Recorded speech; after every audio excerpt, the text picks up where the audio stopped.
Class 12th NCERT। हम chapter probability की बात कर रहे हैं।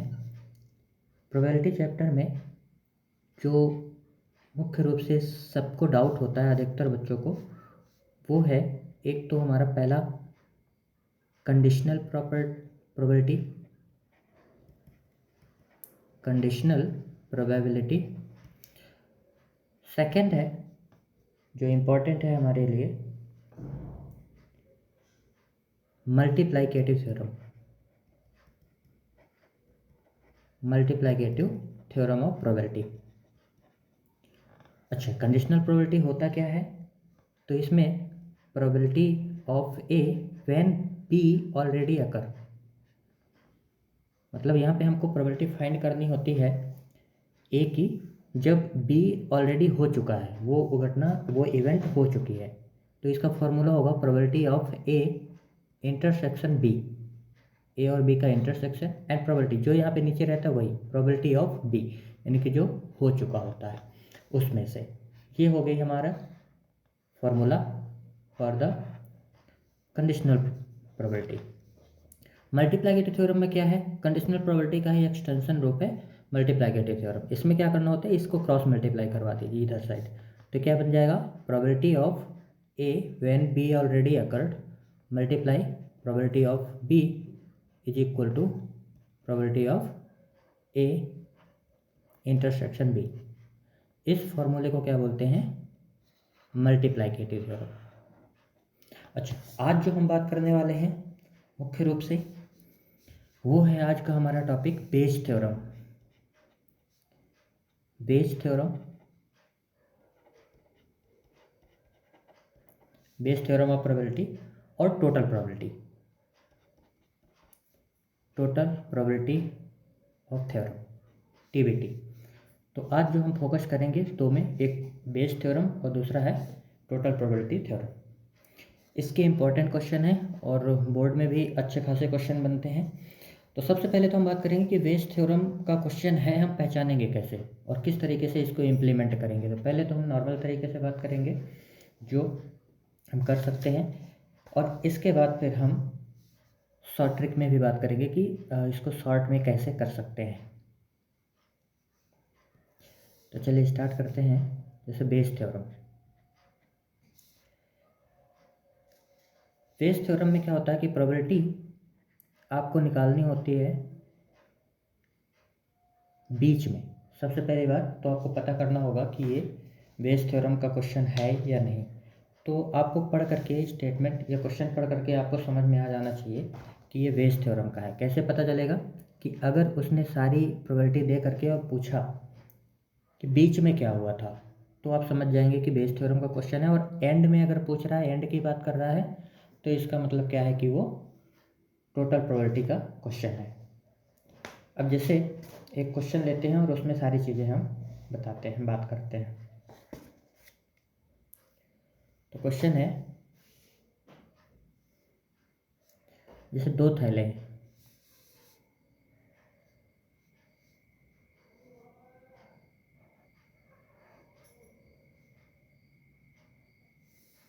हमने यहाँ पे एक थैला ले लिया फर्स्ट और दूसरा ले लिया सेकंड। सपोज फर्स्ट वाले थैले में 3 रेड बॉल हैं और 4 ब्लैक है। सिमिलरली सेकंड वाले थैले में 5 रेड बॉल हैं एंड 6 ब्लैक है। और इसमें से आपको एक बॉल ड्रॉन करनी है, एक बॉल को निकालना है। 1 बॉल ड्रॉन रैंडमली। अचानक से एक जो है, एक बॉल निकालनी है और बताना है कि वो जो बॉल है वो रेड कलर की निकली है। रेड कलर की निकली है, ये क्वेश्चन पे दिया हुआ है कि ये बॉल जो रेड कलर की निकली है। आपको बताना है कि जो रेड बॉल निकली हुई है ये सेकंड वाले थैले से निकली है, ये बताना है। तो देखिए अंत में आपको दिया है प्रोबेबिलिटी कि ये हमको एंड रिजल्ट पता है, एंड रिजल्ट में ये पता है हमको कि रेड कलर की बॉल निकली हुई है, लेकिन आपको ये बताना है कि ये जो रेड बॉल निकली हुई है किससे निकली हुई है, सेकंड वाले थैले से निकली है। तो अगर एंड रिजल्ट दिया होता है और बीच में कहीं पूछता है तो इसका मतलब कि ये जो क्वेश्चन है ये वेज थ्योरम का क्वेश्चन है। अब इसको क्रैक कैसे करेंगे, तो सबसे पहले जो हमको पता करना है उसको लिखेंगे। जैसे यहाँ पे क्या है, थैले, तो थैले यहाँ पे देखिए दो थैले हैं। पहले थैले से रेड बॉल निकलने की प्रोबेबिलिटी, पहले तो आप सोचिए कि इनमें क्या करना होगा, पहले थैला ही सेलेक्ट करना पड़ेगा। दो होंगे तो दो, तीन होंगे तो तीन, तीन में से कोई एक है ना, तो यहाँ पे दो हैं, तो पहले थैले को सेलेक्ट करने की प्रोबेबिलिटी कितनी है, 2, दो थैले हैं और उसमें से एक, यानी कि 1/2। सेकेंड थैले को सेलेक्ट करने की प्रोबेबिलिटी भी कितनी आएगी, 1/2। अगर मैं कह दूं कि ये जो पहले थैले को सेलेक्ट करने की प्रोबेबिलिटी E1 है, इवेंट इसको हमने क्या मान लिया, E1, और इसको हमने कह दिया कि ये E2 इवेंट है। तो अब हम मान लिए कि जो A है वो रेड बॉल आने की प्रोबेबिलिटी है, रेड बॉल आने की probability, getting a red ball. तो ये रेड बॉल E1 से निकला है, इसकी क्या आने की प्रोबेबिलिटी है, तो प्रोबेबिलिटी ऑफ ए मतलब रेड बॉल आने की प्रोबेबिलिटी पहले वाले थैले से E1 से, तो इसको हम इस तरीके से सेलेक्ट डिनोट करेंगे। ये कितना आएगा, मतलब सबसे पहले आपको क्या सेलेक्ट करना पड़ा होगा, थैला, देन इसके बाद फिर रेड बॉल आने की प्रोबेबिलिटी। तो पहले वाले थैले में रेड बॉल हैं कितनी, 3, और टोटल बॉल कितनी हो जाएगी, यानी सैंपल स्पेस कितना हो जाएगा, 3 और 4 7। तो इसमें रेड बॉल आने की प्रोबेबिलिटी कितनी हो जाएगी, 3/7।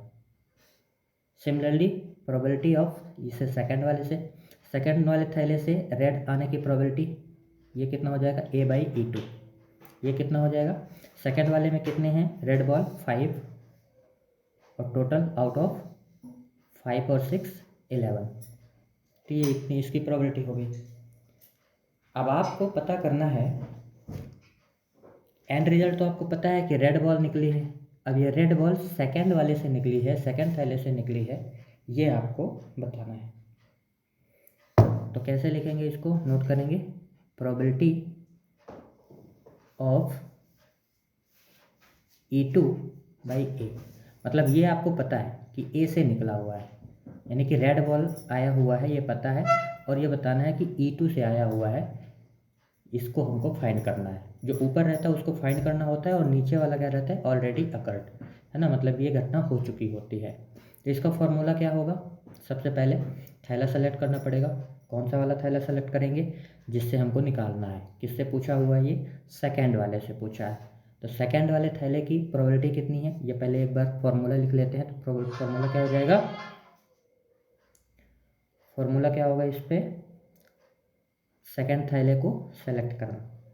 तो सेकेंड थैले को सेलेक्ट करना कितना है, E2, तो प्रोबेबिलिटी ऑफ E2, और मल्टीप्लाई में क्या हो जाएगा, आपको E2 से आया हुआ A, तो E2 से ये है, तो कितना आ जाएगा, प्रोबेबिलिटी ऑफ A मतलब रेड बॉल, और ये किससे आया हुआ है, तो ये आया हुआ है E2 से, यहाँ पे E2 ऑलरेडी अकर्ड, तो ये हो जाएगा। और नीचे सेट डिनोमिनेटर में क्या आ जाएगा, दोनों, टोटल प्रोबेबिलिटी, तो प्रोबेबिलिटी ऑफ E2 थैले से, और क्या निकला हुआ है, प्रोबेबिलिटी E2 वाले से रेड, तो ये आ जाएगा A/E2, प्लस में प्रोबेबिलिटी ऑफ E1 पहले वाले थैले का सेलेक्ट किया गया, और इससे रेड बॉल निकलने की प्रोबेबिलिटी, तो प्रोबेबिलिटी ऑफ A/E1। ठीक है, ये तो हो गया फॉर्मूला। बस अब इसमें वैल्यू पुट कर देना है और आंसर आ जाएगा। तो देखिए प्रोबेबिलिटी E2 बैग सेलेक्ट करने की प्रोबेबिलिटी कितनी है, 1/2, किया गया 1/2। अब E2 में से आपको रेड बॉल आने की प्रोबेबिलिटी, तो E2 में रेड बॉल आने की प्रोबेबिलिटी कितनी है, 5/11, तो ये आ जाएगा 5/11।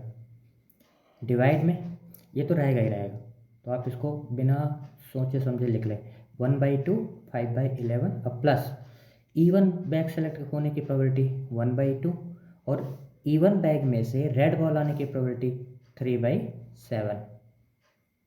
बस अब इसको कैलकुलेट कर लेना है, तो ये हमारा आ जाएगा probability of red ball from E2 bag.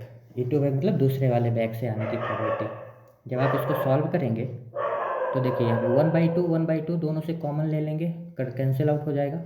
तो मैं यहाँ पे नोट डाउन कर रहा हूँ 1/2 कैंसिल हो गए, तो बचा कितना, ऊपर बचा सिर्फ 5/11। नीचे साइड कितना बच रहा है, ये बच रहा है 5/7 और प्लस 3/7। 5/11 है यहाँ पे, है ना, 5/11 और प्लस 3/7। 11 और 7 का एलसीएम ले लेंगे तो 77 आ जाएगा, और यहाँ पे हम 11 से 7 टाइम, तो यहाँ पे कितना आ जाएगा 35, और इधर साइड तो 11 3 जा 33 प्लस 35 उसे यहाँ पे 77, ये उल्टा हो जाएगा। ठीक है, तो यहाँ पे मतलब टोटल बन जाएगा ये 5/11 और नीचे आ गया कितना 35 एंड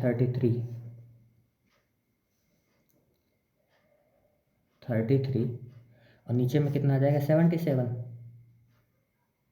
नीचे आ गया 77, तो 11 7 जा 77 और 7 ऊपर जा करके मल्टीप्लाई हो जाएगा, तो 7 5 जा 35 और नीचे इन दोनों को ऐड कर देंगे, तो यहाँ पे कितना आ जाएगा 538 और यहाँ पे 336। कुछ कैंसिल आउट हो रहा है तो कैंसिल कर देना है, अदरवाइज हमारा यही आंसर है 35/68। ये क्या होगी probability of red ball from the second थैले से निकलने की क्या होगी प्रोबेबिलिटी होगी। तो ये जो थ्योरम है ये आपकी क्या कहलाती है, वेज थ्योरम। ठीक है, चलिए एक आध क्वेश्चन और करते हैं ताकि पूरी तरीके से हमें ये क्लियर हो जाए। तो इसमें जो फेमस क्वेश्चन है उसको करते हैं।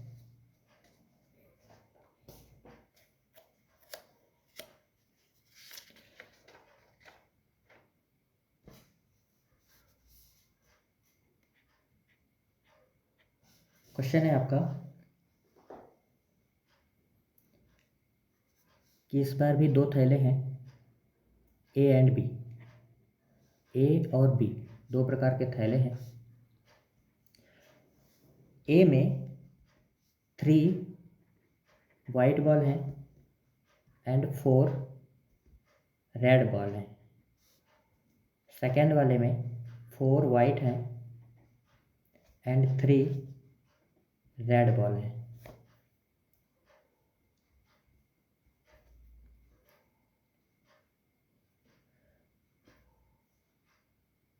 अब इनमें से क्वेश्चन कह रहा है कि देखिए फर्स्ट वाले थैले में कितने हैं 3 वाइट है 4 रेड है, और सेकंड वाले में 4 वाइट है 3 रेड है। क्वेश्चन क्या है कि 3 बॉल्स आर ड्रॉन, 3 बॉल जो है निकाले जाते हैं और बिना सब्स्टिट्यूशन के, मतलब इसमें आपको वापस से मिलाना नहीं है, निकालने के बाद निकल गई तो निकल गई ऐसा करके, है ना, मतलब रिपीटेशन इसमें अलाउ नहीं है। जब ये 3 बॉल निकाली गई तो ये पाया गया कि 2 सफ़ेद हैं 2 वाइट हैं और एक क्या है रेड बॉल है। 3 बॉल निकाली गई, 3 में से क्या है कि 2 वाइट हैं और एक रेड बॉल है, ये आपको पता है। अब आपको बताना है कि ये जो निकला हुआ है ना ये सेकंड वाले से निकला है, यानी कि बी वाले थैले से, बी बैग से ये निकला हुआ है, इसकी प्रोबेबिलिटी आपको बतानी है। तो सिमिलरली स्टार्ट करेंगे। अच्छा मैं इसको ट्रिक से करूँ तो ट्रिक हमारी क्या कहती है, अच्छा वो क्वेश्चन तो इसी तरीके से रहेगा, अगर पहले की तरह करना चाहे तो पहले की तरह कर सकते हैं कि सबसे पहले हमको क्या सेलेक्ट करना होगा बैग। तो हमारे पास बैग क्या है ए और बी। ठीक है, तो मान लेते हैं बैग ए के सेलेक्ट होने की प्रोबेबिलिटी या इवेंट मान लेते हैं कितना है E1 और ये कितना हो जाएगा E2। तो प्रोबेबिलिटी ऑफ फर्स्ट बैग के सेलेक्ट होने की प्रोबेबिलिटी कितनी है, प्रोबेबिलिटी ऑफ E1 ये कितना आ जाएगा, क्योंकि 2 ही बैग है तो 1/2, और दूसरे वाले का क्या हो जाएगा, दूसरे बैग के सेलेक्ट होने की प्रोबेबिलिटी अगेन 1/2। यहाँ तक तो कोई दिक्कत नहीं है। फॉर एग्जांपल जैसे मैंने कहा कि 3 बॉल निकालनी, तो बॉल सेलेक्ट होने की प्रोबेबिलिटी हम मान लेते हैं सेलेक्ट बॉल की प्रोबेबिलिटी, इसको हम कह देते हैं किससे, लाइक अगर मैं कह देता हूँ कि ये ए से है, ए है, तो probability of A from E1 ये कितना, ठीक है, तो हमको ये निकाल लेते हैं। तो प्रोबेबिलिटी ऑफ ए फ्रॉम पहले वाले बैग से निकलने की प्रोबेबिलिटी ये कितना होगा। अब देखिए हमको निकालनी कितनी है, टोटल 3 बॉल, और 3 में से 2 क्या निकालनी है, वाइट, और 1 क्या निकालनी है, रेड, ठीक है।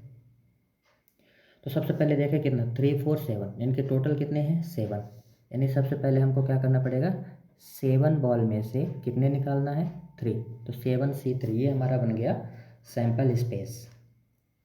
अब इसमें से 2 हमको क्या चाहिए, वाइट, 2 वाइट चाहिए, तो वाइट है कितनी, 3, तो 3 में से हमने क्या निकाल लिया, वाइट, 2 निकाल लिया, तो ये आ जाएगा 3C2। 4 क्या है, रेड, एंड है, तो एंड वाली फीलिंग आएगी तो आपको मल्टीप्लाई करना है, 4 रेड में से 1 निकालना है, तो 4C1 ये आपका बन गया बैग 1 से, फर्स्ट वाले बैग से ये 3 बॉल निकलने की प्रोबेबिलिटी। अच्छा, इसको आप सॉल्व कर लेंगे कॉम्बिनेशन का पूरा फॉर्मूला ओपन करने के बाद, तो ये कितना आ जाएगा, इसको मैं आप डायरेक्ट लिख रहा हूँ 12/35। सिमिलरली आपको निकालना है कि probability of second bag, probability of 3 ball जिसको हमने ए से डिनोट किया हुआ है, और ये सेकेंड बैग से निकला है, इसकी प्रोबेबिलिटी क्या होगी। तो सेकेंड बैग में 4 वाइट हैं, 3 रेड हैं, 4 में से 2 निकालना है क्योंकि वाइट और एंड है तो मल्टीप्लाई, और 3 रेड, 3 रेड में से 1 बॉल निकालनी है, तो 3C1 टोटल हैं कितने, 4 3 7, यहाँ पे भी 7 ही है, तो 7 में से कितने निकालेंगे, 3, ये हमारा बन जाएगा probability of 3 balls drawn from the second bag. अब इसको सॉल्व कर लेंगे तो ये कितना आ जाएगा, 18/35। अब हमें तो वो निकालना है, किसकी प्रोबेबिलिटी निकालनी है, हमें तो प्रोबेबिलिटी पता है कि 3 बॉल निकले हैं, 3 में से 2 निकले हैं वाइट और 1 रेड निकली है, हमको ये बताना है कि ये सेकेंड बैग से निकली हुई है। तो हमको मतलब ये बताना है कि प्रोबेबिलिटी ऑफ, यहाँ से हम लिखें प्रोबेबिलिटी ऑफ E2 में से सेलेक्ट किया गया है और 3 बॉल निकली है, मतलब ए निकलने की प्रोबेबिलिटी ये निकालना है। तो इसका फार्मूला क्या होगा, अगर मैं फार्मूले की बात करूँ तो पहले इसी चीज़ को उल्टा करके लिख दिया करिए बिना सोचे समझे, कि प्रोबेबिलिटी यहाँ पे E2/A है ना, तो यहाँ पे लिख दिए A/E2, ये हो जाएगा। और जो बैग सेलेक्ट किया गया है किस बैग को बोल रहा है, ये बी वाले बैग से, तो बी वाला बैग की प्रोबेबिलिटी लिख देना है, तो ये कितना आ जाएगा, प्रोबेबिलिटी ऑफ E2, ये हो गया ऊपर साइड। नीचे साइड टोटल आ जाएगा, टोटल प्रोबेबिलिटी में ये तो रहेगा ही रहेगा, मतलब प्रोबेबिलिटी ऑफ E2 और इनटू में प्रोबेबिलिटी ऑफ A/E1, और यहाँ पे प्रोबेबिलिटी ऑफ E1 मल्टीप्लाई में प्रोबेबिलिटी ऑफ A/E1, बस वैल्यू रख देना है और सॉल्व कर लेना है। तो इसकी वैल्यू यहाँ पे दूसरा बॉल बैग यहाँ पे सेलेक्ट होने की प्रोबेबिलिटी कितनी है, 1/2, तो आ गया 1/2। अब यहाँ से दूसरे बैग में से रेड, ये जो 3 बॉल हमने ड्रॉ की हुई उसकी प्रोबेबिलिटी कितनी है, तो ये है आपकी दूसरे वाले बॉल, कहाँ है ये, 18/35, तो ये आ गया 18/35। नीचे साइड में यही आ जाएगा पूरा 1/2, 18/35 मल्टीप्लाई में, और प्लस अलग अलग केसेस है तो ऐड होता है, और एक ही केसेस है तो मल्टीप्लाई करेंगे, 1/2, और ये कितना आ जाएगा 12/35। बस अब इसको सॉल्व कर लेना तो आंसर आ जाएगा। तो आपको यहाँ पे दिख रहा है 1/2 कॉमन हो जाएगा, कॉमन लेकर के कैंसिल आउट हो जाएगा 18/35, और इन दोनों को ऐड कर लें, 35 सेम है तो 18 एंड 12 ये कितना हो जाएगा, तो 18 2 20 10 30 30 आ जाएगा। तो ये आ जाएगा आपका पूरा 18/30। और ये अगर कैंसिल आउट हो रहा है तो इसको कैंसिल कर लेना है। तो ये कितना आ जाएगा, 3 6 जा 18 और यहाँ पे 3 10 जा 30। अभी भी कैंसिल आउट हो रहा है तो अभी 2 3 जा 6 2 5 जा 10, मतलब 3/5। यानी कि 3 बॉल तो निकली हुई है, लेकिन ये तीनों बॉल सेकेंड वाले बैग से निकली हैं। इसकी प्रोबेबिलिटी कितनी है, 3/5। तो अगर इसी में मान लो पूछा होता कि बैग ए से निकलने की प्रोबेबिलिटी, तो सेम चीज़ इसी तरीके से करते। या फिर अगर मान लो दोनों पूछा हुआ है तो फिर अब वापस से करने की ज़रूरत नहीं है। अब यहाँ पे क्या करेंगे, 1 में से माइनस कर देंगे तो ए वाली प्रोबेबिलिटी आ जाएगी, है ना। मतलब यहाँ पे कितना आ जाएगा, 2/5 ए बैग से निकलने की प्रोबेबिलिटी। ये हो गया हमारा वेज थ्योरम। अब मैं आपको ट्रिक वाली बात करता हूँ, ओनली ट्रिक, है ना। अब इस तरीके से आप फार्मूला लगाना सीख गए हैं, तो फार्मूले लगा करके तो आप क्वेश्चन कर ही लेंगे। अब ट्रिक से बात करते हैं किस तरीके से करेंगे total probability theorem and Bayes theorem को।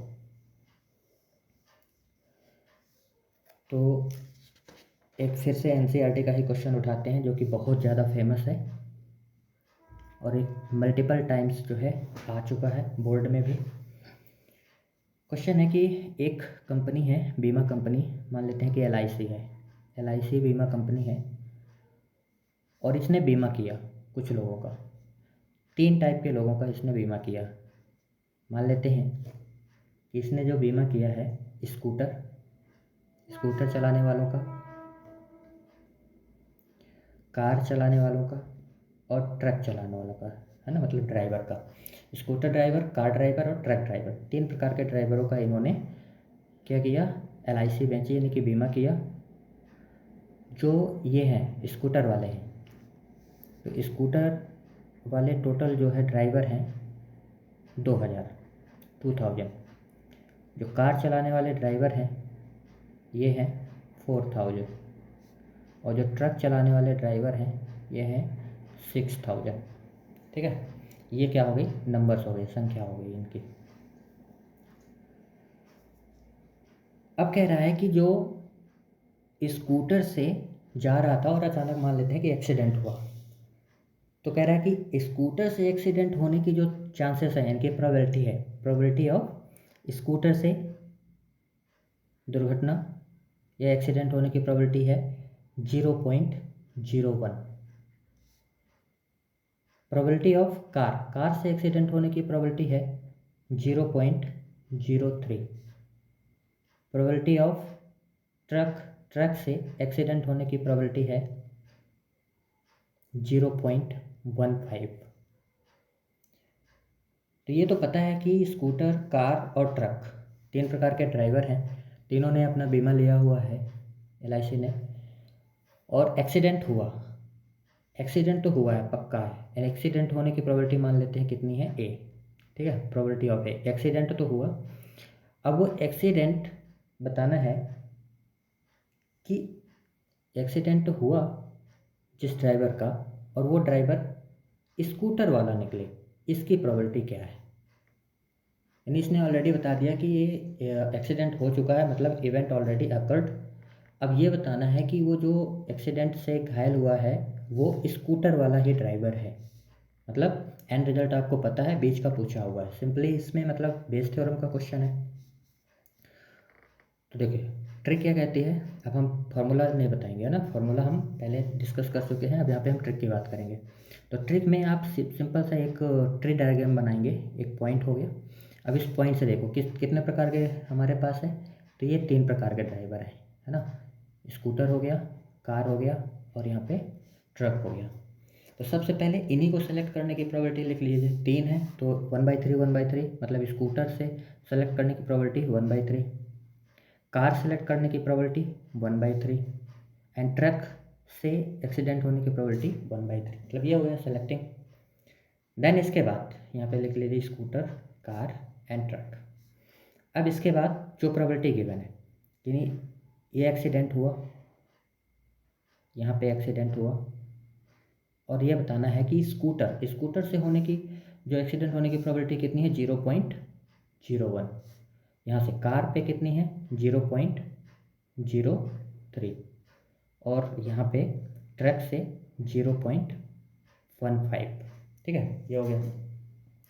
अब हमें ये पता है कि एक्सीडेंट तो हुआ है, लेकिन ये पता करना है कि ये जो एक्सीडेंट हुआ है जिस ड्राइवर का, वो ड्राइवर स्कूटर का है, ये हमको निकालना है। तो देखिए ट्रिक क्या कहती है, बस अब आपका काम खत्म आसानी से, है ना।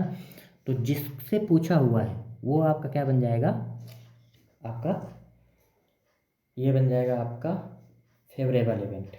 तो किससे पूछा हुआ है, स्कूटर से, तो स्कूटर वाली ब्रांच ये आपकी क्या बन जाएगी, फेवरेबल हो जाएगा। और बाकी जो बच गया वो सारा का सारा किस में चला जाएगा, टोटल में, मतलब सैंपल स्पेस में, ठीक है, इंक्लूडेड ये वाली भी, ठीक है। तो देखो यहाँ पे क्या हो जाएगा, प्रोबेबिलिटी ऑफ किसका, एक्सीडेंट होने की प्रोबेबिलिटी, और एक्सीडेंट कहाँ से हो, वो स्कूटर से हो, तो स्कूटर से, तो ये वाला हमारा क्या बन जाएगा, सैंपल स्पेस, यानी कि 1/3 और मल्टीप्लाई में कितना आ जाएगा, 0.01, 0.01, और नीचे साइड कितना आ जाएगा, 1/3, 0.01, पहले तो इसी को सेम लिख दे रहा है, प्लस जो बचा हुआ है 1/3, 0 पॉइंट मल्टीप्लाई में 0.03, प्लस 1/3, 0.15, बस खत्म।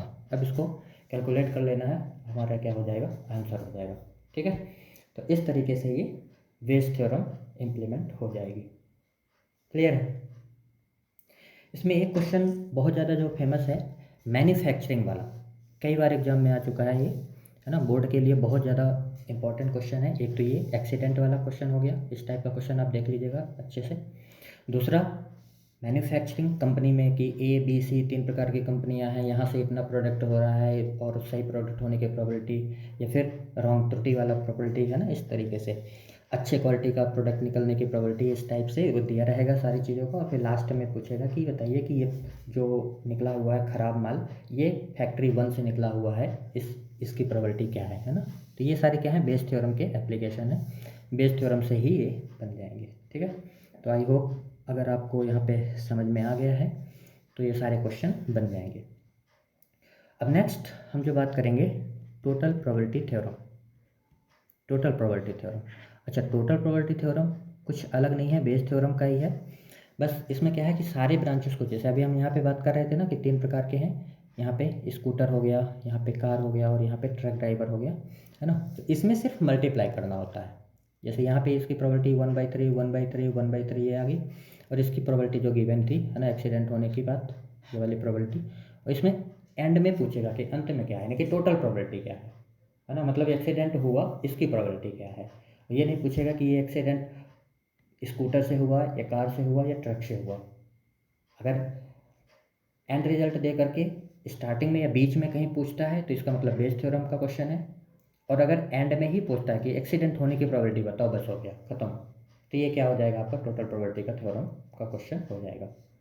अच्छा, अगर टोटल प्रोबेबिलिटी का थ्योरम क्वेश्चन होगा तो फिर इसको किस तरीके से क्रैक करेंगे, सिंपल सा इन सबको क्या कर देना है, जैसे यहाँ पे प्रोबेबिलिटी कितनी थी स्कूटर वाले की, स्कूटर से एक्सीडेंट हो गया 0.01, जो भी था मुझे याद नहीं है। कार वाले का कितना था, 0.03, और यहाँ पे 0.15। तो अगर ये इसमें हम टोटल प्रोबेबिलिटी लगाएं, TBT लगाएं, टोटल प्रोबेबिलिटी थ्योरम, तो प्रोबेबिलिटी ऑफ एक्सीडेंट यानी एक्सीडेंट होने की प्रोबेबिलिटी, और बस इन सबको क्या कर देना है, ऐड कर देना। बस इतना ध्यान रखना है कि एक ही ब्रांच है तो मल्टीप्लाई, और अलग अलग ब्रांचेस के है तो क्या होगा, प्लस, यानी कि यहाँ पे कितना आ जाएगा, 1/3 मल्टीप्लाई 0.01 प्लस 1/3 मल्टीप्लाई 0.03 प्लस 1/3 0.15। बस अगर ये सिर्फ इतना है तो ये आपका क्या बन जाएगा, TBT, यानी टोटल प्रोबेबिलिटी थ्योरम का क्वेश्चन हो जाएगा। चलिए आपके बोर्ड से आए हुए क्वेश्चन डिस्कस कर लेते हैं टोटल प्रोबेबिलिटी के। तो टोटल प्रोबेबिलिटी का थ्योरम का क्वेश्चन बहुत ही शानदार क्वेश्चन है कि Bhavani is going to play a game. Bhavani कोई लड़की है और ये प्ले करती है, गेम प्ले करती है स्कूल की क्लास में, chess against 1/4 opponents in a inter-college sport championship. Each opponent is equally likely be pitted against her. The table below shown। अच्छा, नीचे टेबल दी हुई है कि जो एप्लीकेशन है, ऑप्टेंट है, यहाँ पे ओपोनेंट्स है 1 वाला, कह रहा है कि इसके जो लॉसिंग है, हारने की प्रोबेबिलिटी है 12%। अच्छा, इसको उल्टा भी आप कह सकते हो, 12% अगर हारने की प्रोबेबिलिटी है तो 100 में से 12 माइनस कर देंगे, वो क्या आ जाएगी, विनिंग की, जीतने की प्रोबेबिलिटी। ठीक है, तो ये आ गया लॉसिंग प्रोबेबिलिटी। सेकेंड वाला जो ऑप्टेंट है, इसकी जो हारने की प्रोबेबिलिटी है वो कितनी है, 60%। थर्ड वाले की है X%, और फोर्थ वाले की है 84%। तो यही X% की आपकी वैल्यू फाइंड करनी होगी। ठीक है, तो किस तरीके से करेंगे, सबसे पहले आप क्या करना है, डायग्राम बना लेना है इसी तरीके से। तो ये 1 2 3 मान लेते हैं हमारे सारे केसेस हो गए।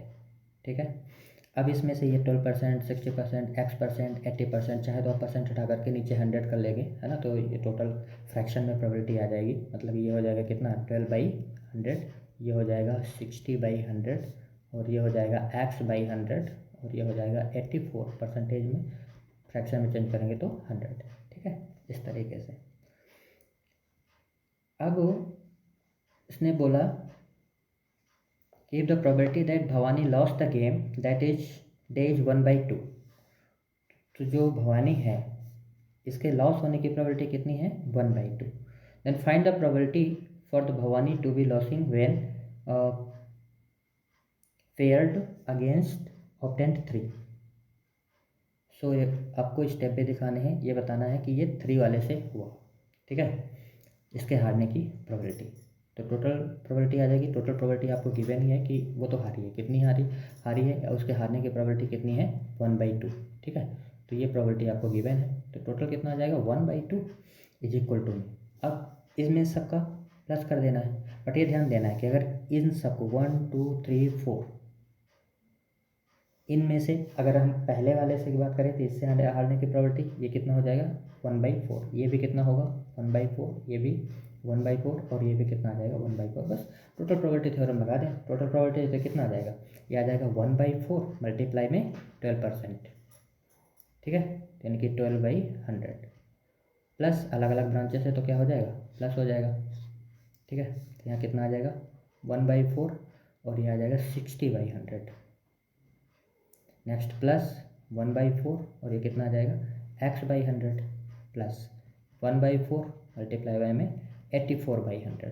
ठीक है, बस अब यहाँ से देखिए एक इक्वेशन बन गया, और ये X जो है आपको फाइंड कर लेना है। ठीक है, लीनियर इक्वेशन बन गया, लीनियर इक्वेशन से आपको X निकाल लेना है। क्लियर है, इस तरीके से इसका यूज़ करके आप आसानी से सॉल्व कर लेंगे। ठीक है, पहले बात तो आप यहाँ पे सब जगह 400 ही आ रहा है, तो 400 एलसीएम लेकर के और इधर साइड क्या कर दें, क्रॉस मल्टीप्लाई करवा देंगे। ठीक है, क्रॉस मल्टीप्लाई करवा देंगे तो ये 400 और 400 का भी हाफ हो जाएगा, यानी कि कितना हो जाएगा, 200। तो अगर मैं इसको सॉल्व करूँ तो ये कितना हो जाएगा, 200 इक्वल टू, अब यहाँ पे देखिए ये तो सारा हो चुका। अब हर जगह डिनोमीटर सेम है तो सिंपली ऊपर का क्या हो जाएगा, एडिशन ही हो जाएगा। तो यहाँ से आ जाएगा कितना, 12, प्लस इस वाले पोर्शन से कितना आ जाएगा, 60, प्लस इस वाले पोर्शन से कितना आ जाएगा, X, और प्लस इस वाले पोर्शन से 84। बस ये लीनियर इक्वेशन हो गया। अब इन सबको ऐड कर लेना है, 12, 60 और 84, तो ये आ जाएगा 72 और प्लस 84, 72 प्लस 84 कितना आ जाएगा, 4 2 6 156। तो 200 में 156 क्या कर देना है, माइनस, तो ये आ जाएगी X की वैल्यू, कितना आ जाएगा, तो 56 4 60 और 40 44। ये सब 100 में कैलकुलेट हो रहा था, तो इसका मतलब क्या हुआ कि उसके जो हारने की प्रोबेबिलिटी है वो कितनी है, 44%। तो ये आ जाएगा आपका इसकी भवानी की हारने की प्रोबेबिलिटी 44%। इस तरीके से आपको करना है, और ये ख़त्म क्वेश्चन। ठीक है, इस तरीके से आप आसानी से इस टाइप के सारे क्वेश्चन कर सकते हैं। तो आज का ये हमारा टॉपिक यहीं पे क्लोज करेंगे। अच्छा, इसमें एक क्वेश्चन जो बहुत ज़्यादा फेमस है उनको आपको कर लेना है। 3 टाइप के क्वेश्चन मैं आपको हिंट किए दे रहा हूँ। पहला, आपको ये जो फैक्ट्री मैन्युफैक्चरिंग वाला क्वेश्चन हो गया, ये बहुत इंपॉर्टेंट है बोर्ड के हिसाब से। दूसरा ये बीमा वाला यानी एक्सीडेंट वाला क्वेश्चन ये करना है आपको। थर्ड, इसमें कोई पत्ता मतलब ताश की गड्डी है और उसमें से एक पत्ता 2 पत्ता खो जाए और उसमें फिर पान का पत्ता आने की प्रोबेबिलिटी इस टाइप का है ना, यानी कि इसको आपको सॉल्व करके देख लेना है। ठीक है,